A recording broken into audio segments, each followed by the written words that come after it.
आइए, प्राण ही जीवन है और अगर प्राण नहीं है तो जीवन समाप्त हो जाता है। आइए आज हम भस्त्रिका प्राणायाम से दीर्घायु को प्राप्त हों। भस्त्रिका का अर्थ है सांसों का भरना। भस्त्रिका प्राणायाम का सीधा संबंध है श्वसन तंत्र से। तो पहले श्वसन तंत्र पर थोड़ा सा विचार करेंगे। श्वसन तंत्र में हमारी दो श्वसन नलिकाएं हैं, जिनमें से श्वास अंदर जाता है और उसके नीचे दो फेफड़े हैं। फेफड़ों में असंख्य श्वसन कोश हैं, जिनको एल्वियली कहते हैं। ये संख्या में लगभग 30 करोड़ बताए गए हैं। श्वसन नलियों से जो श्वास अंदर जाती है, उस श्वास में से इन श्वसन कोश में ऑक्सीजन ग्रहण की जाती है और ये ऑक्सीजन जो है वो हमारे रेड ब्लड सेल्स अवशोषित करते हैं और ये ऑक्सीजनेटेड ब्लड फिर हमारे हृदय द्वारा हमारे सारे अंगों को भेजा जाता है, जिससे हमारे सभी अंगों को ऊर्जा प्राप्त होती है। वापसी में जो कार्बन डाइऑक्साइड थी वो प्रवास के साथ, सांस के साथ बाहर निकल जाती है। ये ऑक्सीजन हमारे लिए बहुत ही महत्वपूर्ण है, क्योंकि आपने देखा होगा कि कोरोना काल में इन्हीं छोटे छोटे प्रकोष्ठों में यानी श्वसन कोशों में कोरोना का वायरस डेब्रिस इकट्ठा कर देता था, जिससे ऑक्सीजन की कमी होने लगती थी। ये ऑक्सीजन पूरी अवशोषित नहीं कर पाते थे और अगर ऑक्सीजन की अल्पता होती है तो मनुष्य के सभी संस्थान अल्प समय में ही ऑक्सीजन अवस्थित होकर अव्यवस्थित होकर मृत्यु को प्राप्त हो सकते हैं। आइए भस्त्रिका द्वारा हम ऑक्सीजन की ज्यादा से ज्यादा मात्रा ग्रहण करें। इसके लिए सर्वप्रथम विधि है मृदु भस्त्रिका। मृदु भस्त्रिका में हम श्वास को 2 से 2.5 सेकंड में अंदर लेते हैं और 2 से 2.5 सेकंड में बाहर निकालते हैं।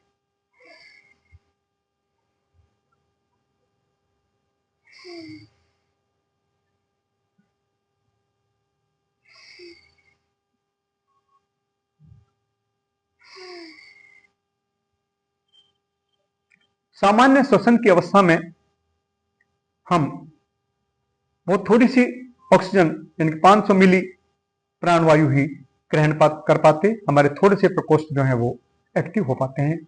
शेष सभी प्रकोष्ठ जो है वो इनएक्टिव पड़े होते हैं और इनएक्टिव प्रकोष्ठ में धीरे धीरे वहां विजातीय तत्व जमा होने लगते हैं और जिससे हमें श्वसन संबंधी रोग हो जाते हैं।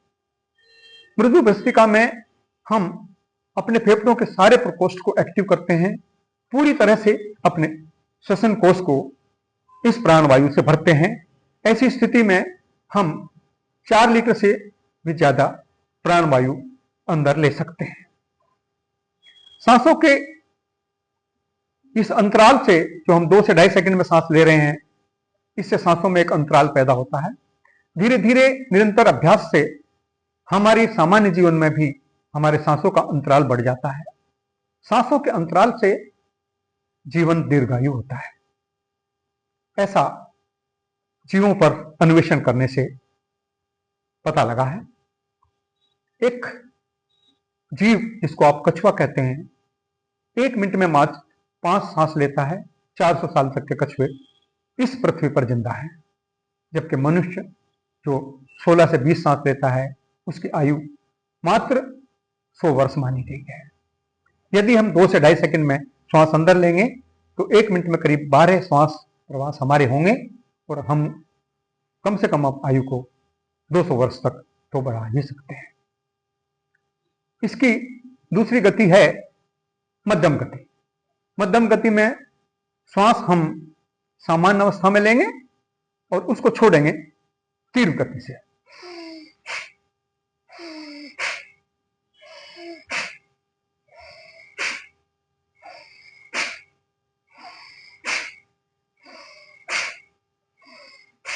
जो प्राणायाम के प्रारंभिक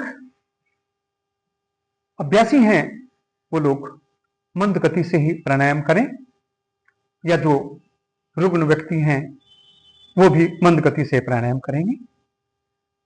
जो प्रारंभ गति के बाद हम मध्यम गति से प्राणायाम कर सकते हैं। तीसरी गति है तीव्र गति, जिसमें श्वास प्रवाह की क्रिया बहुत ही तेजी से होती है।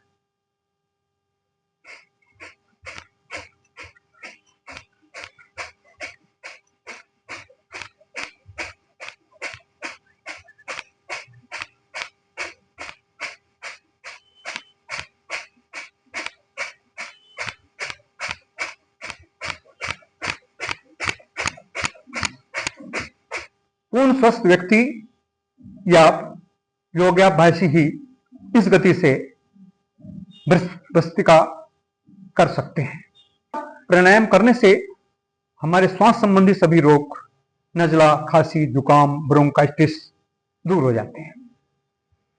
सांसों का अंतराल बदलने से व्यक्ति दीर्घायु हो जाता है। भस्त्रिका करने से ऊर्जा उत्पन्न होती है, हमारी जठराग्नि तीव्र होती है, मेटाबॉलिज्म हमारा बढ़ता है और मोटापा दूर होता है। लेकिन तीव्र भस्त्रिका करने से हमें ध्यान रखना चाहिए। तीव्र भस्त्रिका से मेटाबॉलिज्म बढ़ता है, मोटापा दूर होता है। प्राणायाम को करते समय कुछ सावधानियों की भी आवश्यकता है। उच्च रक्तचाप या हृदय रोगी या प्रेग्नेंट बहनें इसे तीव्र गति से ना करें, क्योंकि तीव्र गति से करने से चक्कर आने की समस्या हो सकती है, हाइपर वेंटिलेशन भी हो सकता है। इसलिए बहुत ही अच्छा है अगर हम मृदु गति से मृदु भस्त्रिका करें और अपने जीवन को शांत, सौम्य और दीर्घायु करें।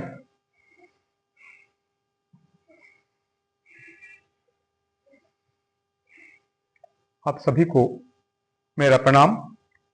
अगली किसी वीडियो में किसी दूसरे प्राणायाम के साथ आपसे पुनः मुलाकात होगी। ओम।